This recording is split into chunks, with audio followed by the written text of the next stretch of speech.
Hey there, viewers. Welcome back to our channel. If you're new to our channel, please take a minute and subscribe. You can check out some of our other videos that we have. We have a ton of mechanics videos and an even bigger ton of auto body videos. So if you're considering maybe perhaps being a technician, being a mechanic, or an auto body technician, or even a painter, you might want to take a look at some of those videos that we have posted. What we have on the lift here today is a pretty standard service if you're going to be a technician, and that is an engine oil change and a chassis lube on a 2006 one-ton Chevy van. It's got the 6-liter GM LS in it, so this applies to virtually all of their full-size trucks, even the ones that are produced today. The only difference that you're probably going to see on the newer trucks is that you don't need to do a chassis lube. So they're a little bit easier, if anything. Let's go ahead and get started. Before we begin, we're going to make sure that we have the appropriate supplies. Make sure you have an adequate quantity, obviously, of engine oil here. We're using Driveline today, not a sponsor of the show. We're going to get our safety glasses. We're going to get ourselves a work light, a replacement oil filter. I had this one sitting in my stash at home. Some towels, and some basic hand tools. It's a GM, so it's probably all going to be metric. Looking on the second tier, I'm going to need a chassis grease gun if your vehicle needs the chassis lube, which this one does, and a oil filter wrench set that will fit my filter. Next, we're going to raise and support the vehicle.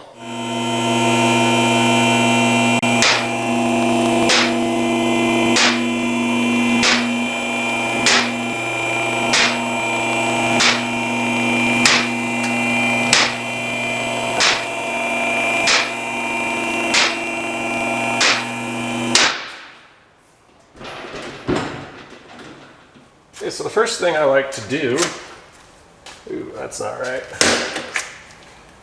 Oh, first try, is I like to take the drain bolt loose from the oil pan. This is the oil pan for the engine, and then right here behind it, obviously, is the transmission. So you want to make sure you were draining the right thing. Break that guy loose. The second thing I'll do is I'll find a filter wrench. And this just makes it easier for me. So close. When the time comes to actually service, the filter and things like that, I don't have to be worrying about tools. That one fits decent. That one fits better than decent. So we're always going to make sure we have our wrench running in lefty-loosey mode. I really do try it in my hand to make sure it's going the right way. On this engine, your oil filter is in a really easy to get to spot. So I just loosen it such that I can easily control it with my hands. Our next step is going to get the oil drain correctly positioned underneath. You can use a tub, you can use a bucket. I'm going to use this dolly because we're up on the hoist. It works a little bit better. What we're going to do, we kind of got to forecast the trajectory going on here. I did run the engine a little bit beforehand, so everything's delectably warm. All right, makes the oil drain a lot faster. While that drain is happening, I'm going to clean up my drain bolt. I'm going to inspect the O-ring on it. A lot of these GMs, if the O-ring is damaged, you replace the entire drain bolt. So this one wasn't leaking. The O-ring looks good. I'm going to run it one more time. While you're waiting for the oil to drain from the crankcase, it's not a good time to take a break, by the way. You're going to be watching to make sure your oil is actually going into the drain dolly, and you're going to inspect to see if you need to do a chassis lube, which in this case, if you look real close here, you can see that all of these ball joints here, here, and all the way up on top for the upper control arm all have a little grease zerk. If you're not 100% sure what that looks like, we'll bring you in a little bit closer. So you're going to need to do the chassis lube on those. I'm not going to show every single one because it's kind of pointless. But the first step we're going to do is we're going to wipe off the fitting. The next step is hopefully we got a grease gun with some grease in it, which who knows. We're going to attach the grease gun to the fitting, and we're going to give it 2 pumps of grease. And you should be able to see that boot expand a little bit. When that's done, we'll wipe that guy off, and you'll repeat for the other ball joints. Next ball joint is going to be the lower, and he is actually greased from the top. You should be able to see that boot expand. 1, 2. Wipe it off a second time. Just keeps things a little bit cleaner. I'm going to grease the uppers a little bit later when I set the truck back down on the ground. It's just easier to get to. So if you're keeping track, there's generally about 13 spots that you got to grease on these tie rods and everything like that on most of these trucks. So there's 2 on the inner. I already got the outer. We're going to get the pitman arm, which is right where up here where it comes off the steering gear. Pretty easy. This truck's pretty easy to lubricate. Some of them not so much, but generally 2 shots of grease, and then I wipe everything off good. I don't like leaving the old grease on there. It just looks sloppy. Moving right along. Get you a little bit better view of what's going on here. We're gonna have 1 additional grease zerk on this side with the idler arm. So we'll give it 1, 2 for the inner tie rod. Okay, we'll come up here on the top. And 1, 2. You always want to make sure that your grease isn't just oozing out around your fitting and not actually going into the joint. And the last one's a little tricky. A lot of folks forget it, but it's up here on the top. 1, 2. Okay.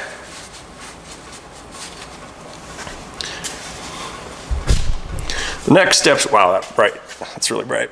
Our next step is going to be to grease the exact same thing that we did on the driver's side, or we're going to do that on the passenger side. I already showed that, so we'll skip that part. Now that my front end is greased, you can see my drip of motor oil has slowed way down, so I'm just going to go ahead and drop that filter. Now you can kind of see why I pre-loosened it. It keeps it from running down my arm and through my shirt and stuff like that.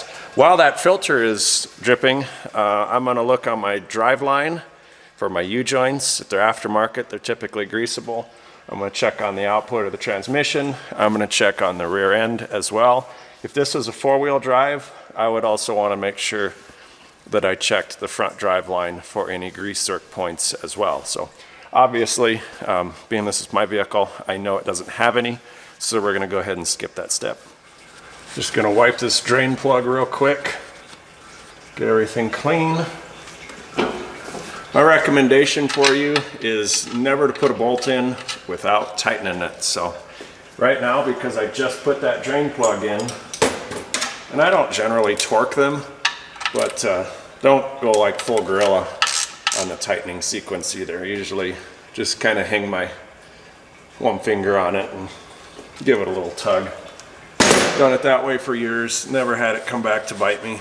You could torque it, you could look up the specs in ALLDATA if you wanted, but I don't have to worry about that drain plug and risk having it maybe fall out later on, which would obviously be really bad because you'd probably be buying a motor, and you don't really make money buying motors for people. So anyway, drop this filter down. It is a little toasty. I put it in the dolly upside down. Helps it to drain. We're just about done here underneath the truck. Once we get this all cleaned up, wiped down good, we'll be able to lower it on the ground. We'll be able to grease the upper ball joints for the control arms, and then we'll be able to put our fresh oil in, check our levels, reset our maintenance reminder, all of that other stuff. All of these newer-ish vehicles, you have to do that. They all have oil life monitoring. I haven't seen one made in the last like 10 years that doesn't have oil life monitoring. So make sure our machine surface right here where our oil filter goes on is like spotlessly clean. That's going to drip for the rest of eternity. We are Just real quick, I'm going to confirm my part numbers on my old filter. 51042 and a 51042. It's also got the O-ring. I always check to make sure that O-ring is not welded onto my engine. You always get a new O-ring whenever you get a new filter, so no big deal there. Just make sure you don't double O-ring an oil filter, because it'll make it about 20 feet out that door and you'll lose all 5 or 6 or 8 or whatever your engine holds for oil capacity. Then you'll be buying a motor. Nobody makes money buying motors. What we're going to do next is we're going to take a quart of our oil. We're going to use Wicks and Valvoline here, no sponsor of the show, and we're going to fill our oil filter, and that's going to be just a second less that this motor runs without oil pressure when we fire it up after the oil change. We're also going to put a nice film of motor oil on the gasket that helps everything slide real nice and cinch down good. So if your oil filter goes on sideways like the Hondas and some of the other cars, and it just depends on the application, it's obviously not a good idea to fill that filter with oil. You do still want to lube the O-ring that goes around it. So obviously tipping a filter sideways that's full of oil, you can get a big mess. Let's put it on the truck. All right, so here's my strategy for putting this guy on. We'll thread him up till he touches the block, which he did right there, and then we'll go about 3/4 of a turn. So my Wicks logo, not a sponsor, is facing the front bumper. We're going to turn it until it's at the, if this was 12 o'clock, it would be at the 9 o'clock position. And I'm just going to do that real quick and easy, like with a wrench. So they should not be tight when you're going back on. So about that tight, and that O-ring will swell up and they'll be plenty tight, trust me, when you go to take them back off. If you really cinch them down, that's when these filters are about impossible to remove the next time you change oil on the vehicle.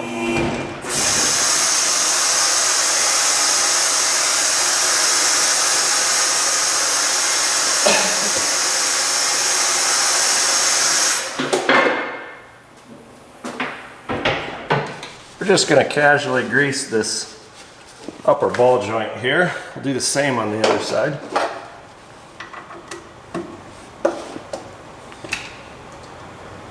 Tighten up my nozzle end.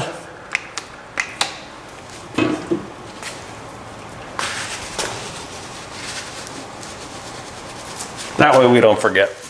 All right, our next step is go under the hood. And we've already got a funnel. Funnel is kind of optional on this vehicle. It's actually got a pretty nice place to pour. I'll bring it a little closer.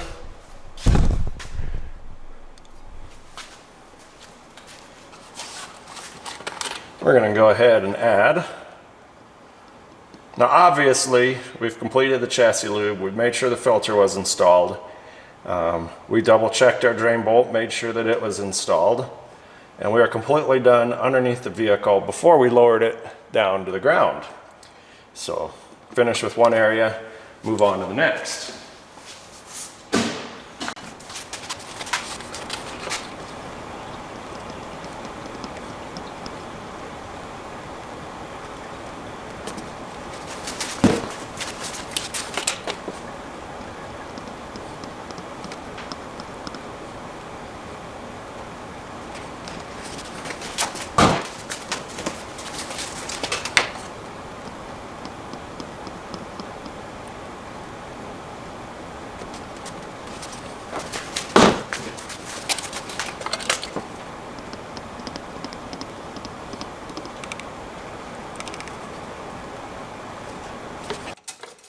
So at this point I put 5 out of 6 quarts capacity into the engine, and I just want to double check that I'm not going to overfill it, because it's a lot more work to get the oil out than it is to literally just dump another quart in. So I'm going to wipe the dipstick off real good.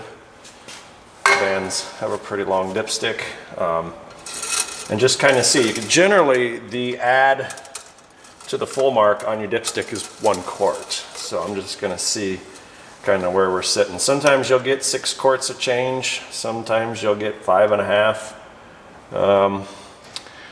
And this one, it actually looks like I'm about 3/4 of the way up. So I'm gonna put a 1/2 quart in it just because I know I need to fill all the galleries in the engine. I know that I need to fill the oil filter the rest of the way and things like that. So that should bring us just right to the top of the full mark. But generally anywhere in the safe operating range from add to full is okay. All right, folks, we're inside the vehicle now. We're going to do two things. One, we're going to reset the maintenance required light, which always got to do that. And two is we are going to confirm that our engine has good oil pressure, like within 5 seconds of starting it. So we're going to look for the oil indicator light on the dashboard, make sure that shuts off, or in this case I have a gauge. We're going to make sure we have good pressure. Then we'll get out, look underneath the vehicle while the engine is running, and make sure that our oil isn't leaking from the filter or anything bad like that. You can see our oil pressure gauge right here. We're going to start the engine.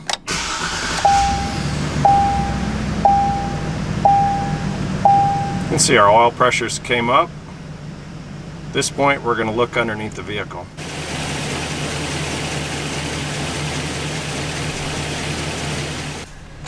All right, we can shut the engine off at this point. No oil leaks, that's good. We need to reset the maintenance light, which in this case, all I got to do is switch the ignition on and pump the gas pedal 3 times. It's actually easier than getting the scan tool out and things like that. Some cars you do have to get the scan tool out. Others got, things you do with the trip meter. And really the best place is either ALL data or the owner's manual to figure out what you need to do. Let's reset that light.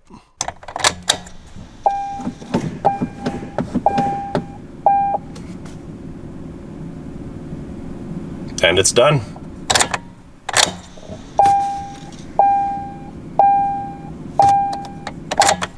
The last thing we'll do is we'll just recheck our oil level, see if we maybe found room for that extra 1/2 quart.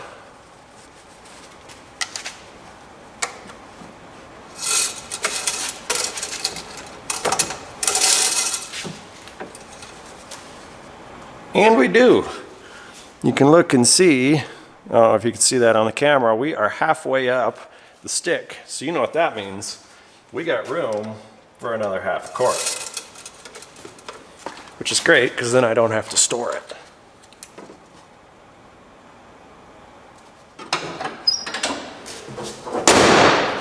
Well, there you got it, folks. That is an oil change and a chassis lube on your 06 Chevy van. Pretty much applies to every vehicle that needs an oil and filter change. Chassis lube may or may not. So that's about the only thing that's going to change here. That's really all there is to it. So it's pretty easy service. A lot of folks choose to do that at home. Could save some money. I do an inspection on the vehicle. I didn't show it in the purposes of this film. So it's not really what this particular film is about. But I check wheel bearings, ball joints, suspension components, shocks for leakage, brake lines, transmission cooler lines, coolant hoses, water pump, main seals, if I can see them, and generally the back one, pretty obvious if it, where that oil is coming from. Look up in the front, things like that. That's one of the reasons I prefer to do my own oil changes, as it gives me a chance to get underneath the vehicle. Should probably check your transfer case and your manual transmission, your rear differential oil, and things like that. Obviously, those are things you would want to talk to the customer about to make sure that they're okay with paying for having those maintenance checks done. So that is entirely your choice, your shop's policy. But with that being said, hopefully you learned something here. Leave us a comment, subscribe, give us a thumbs up, and as always, thanks for watching.